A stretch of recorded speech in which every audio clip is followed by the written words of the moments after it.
Hello everyone, we are back with a last topic of our lesson end stages of star. There are mainly three end stages of star: white dwarf, neutron star and black holes.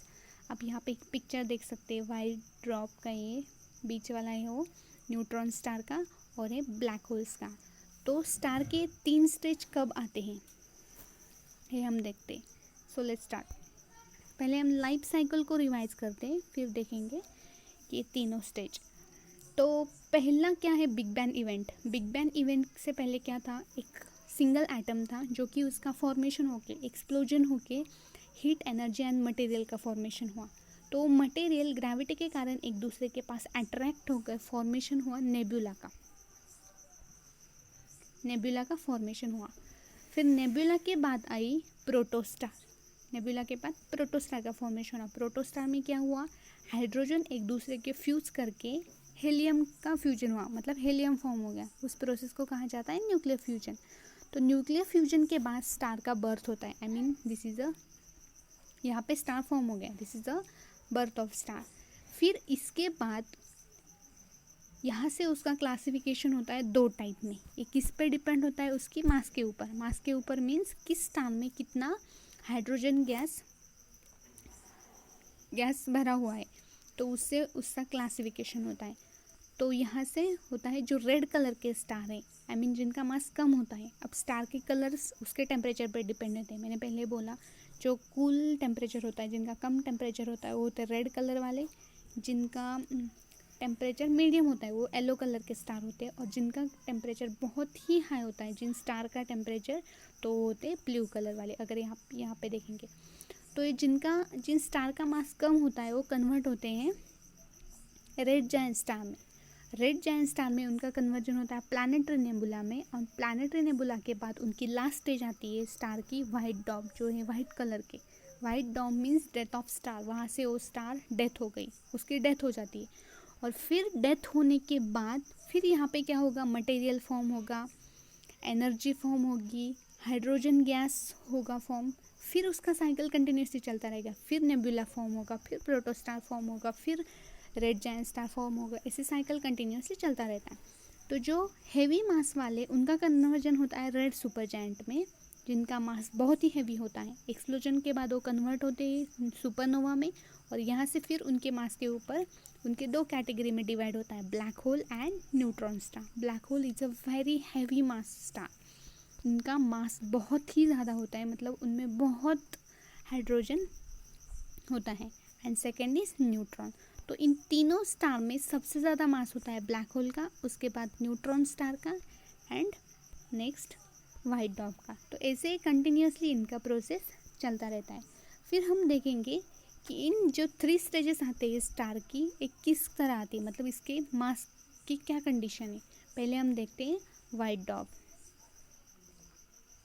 सी, ये आपके book का page है।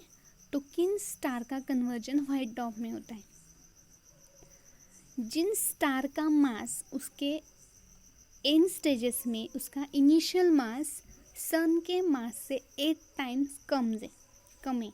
मतलब जो star का mass means hydrogen gas जो सन का मास है उससे 8 टाइम कम है। यहाँ पे कंडीशन देखेंगे आप, तो mass of star is less than 8 time mass of sun, तो उसी स्टार का कन्वर्जन वाइट डॉर्फ में आता है। तो इनको पहले क्या था, इनकी कंडीशन, मतलब वाइट डॉर्फ से पहले इनका कन्वर्जन हुआ था रेड जायंट में। तो यहाँ पे जो स्टार होते हैं उनका ह्यूज एक्सपेंशन होता है, उनकी रेडियस डिक्रीज होती है। सो इस स्टेज को रेड जायंट स्टार कहा जाता है। क्यों रेड जायंट स्टार कहा जाता है, क्योंकि उनके टेम्परेचर के ऊपर होते हैं, वो रेड कलर के स्टार होते हैं, इसकी वजह से उन्हें कहा जाता है रेड जायंट स्टार। तो जब इसकी एंड स्टेजेस आती हैं, तो ये यहाँ पे आप वाइट डॉर्फ देखेंगे, वाइट कलर का होता है। तो जब इसकी एंड स्टेज आती है तो एक्सप्लोजन के बाद जो बाहर का कवर होता है, उनका एनवलप होता है, वो थ्रो होता है, आई मीन उसका एक्सप्लोजन होता है। और जो इनर पार्ट होता है वो कॉन्ट्रैक्ट होता है, उसकी साइज कॉन्ट्रैक्ट होती है, similar to that of earth. Means जब लास्ट स्टेज आता है तो इसकी साइज अर्थ के साइज के इक्वल होती है। and the mass of star is much higher than that of the earth and size is similar to that of earth. means mass अर्थ के, इस स्टार का मास अर्थ के मास से बहुत ज़्यादा होता है एंड साइज सिमिलर होती है. डेंसिटी बहुत ही हाई होती है. प्रेशर, तो डेंसिटी हाई होने के कारण इनका जो प्रेशर होता है, इलेक्ट्रॉन का प्रेशर होता है, वो टेम्परेचर के ऊपर डिपेंड नहीं रहता. इसकी वजह से वो ग्रेविटी को बैलेंस नहीं कर पाते. सो इस स्टार का कलर वाइट दिखाई देता है क्योंकि इसकी साइज़ के कारण, और इसी वजह से इन्हें कहा जाता है white dwarf. And white dwarf is a last stage of star. तो ये इस तरह वाइट डॉर्फ का कन्वर्जन होता है. कैसे कि जिन स्टार का मास सन के मास से 8 टाइम कम है, तो उनका पहले एक्सपांशन के बाद उनका जो बाहर वाला पोर्शन होता है एक्सप्लोजन होके तो वो थ्रो हो जाता है, मीन फूट जाता है या एक्सप्लोजन हो जाता है. वो जो अंदर का पार्ट होता है वो कॉन्ट्रैक्ट होके उनकी साइज़ कम हो जाती है. उनके इलेक्ट्रॉन्स ग्रेविटी को बैलेंस नहीं कर पाते. इसकी वजह से इनका कन्वर्जन होता है वाइट डॉर्फ में. तो ऐसे वाइट डॉर्फ फॉर्म होते हैं. सी, इस स्लाइड में आपको पिक्चर दिखाई दे रहा है. This is a white dwarf. ये वाइट कलर का है. तो इसकी कैरेक्टरिस्टिक दी है यहाँ पे. White star is a very small hot star and is last stage of star. हमें पता है white dwarf have a similar mass to our sun. Expect white dwarf is about 1% of the sun diameter. इसका diameter 1% से है sun से. Approximately white dwarf is the size of earth, जिसकी size near about earth से हमने पहले study किया है. टेम्परेचर 8000 डिग्री सेल्सियस से भी ज़्यादा है. तो ये है characteristics of white dwarf. So first question for the homework, explain in detail the formation of white star, white dwarf. एक सिंपल स्टार से, एक स्टार से वाइट स्टार कैसे फॉर्म होता है, इसकी जर्नी आपको डिटेल में एक्सप्लेन करनी है. जो मैंने अभी आपको एक्सप्लेन करनी है की है वो आपको डिटेल में उसकी नोट बनानी है. तो ये आपका फर्स्ट क्वेश्चन है होमवर्क के लिए. अब हम देखते हैं न्यूट्रॉन स्टार.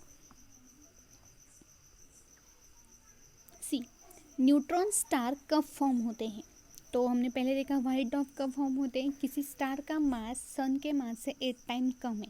तो न्यूट्रॉन स्टार के लिए क्या कंडीशन है.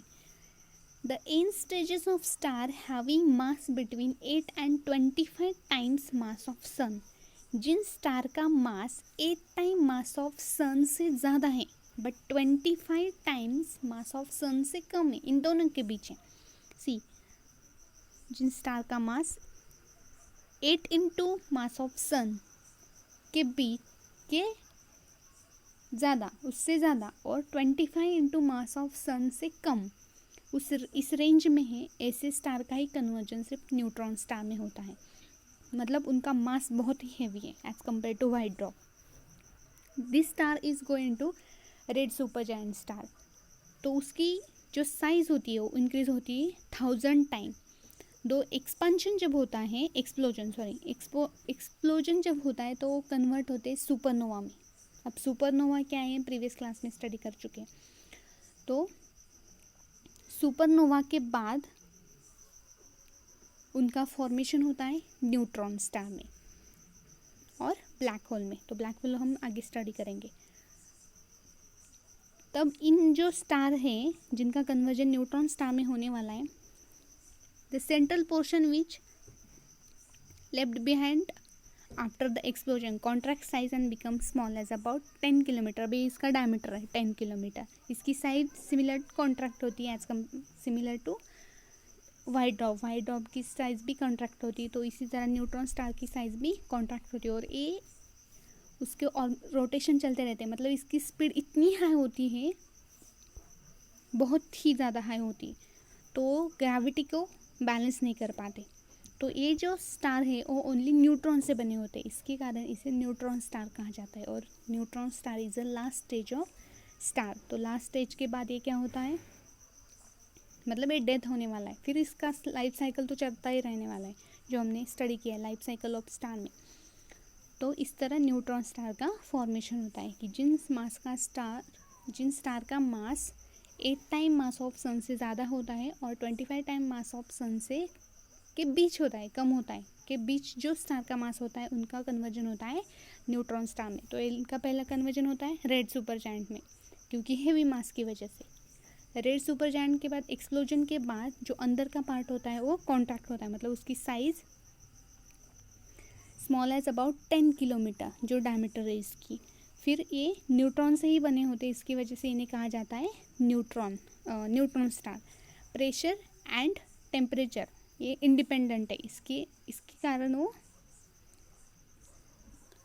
मतलब इनका जो न्यूट्रॉन का जो प्रेशर है वो टेम्परेचर के इंडिपेंडेंट हो, टेम्परेचर पे डिपेंड नहीं। इसकी वजह से वो ग्रेविटी को बैलेंस नहीं कर पाते और न्यूट्रॉन स्टार फॉर्म होते हैं। तो इस तरह न्यूट्रॉन स्टार का फॉर्मेशन होता है। तो आपका सेकेंड क्वेश्चन वही है, न्यूट्रॉन स्टार किस तरह फॉर्मेशन होते हैं। हम इसके कैरेक्टरिस्टिक्स भी देखते हैं आगे।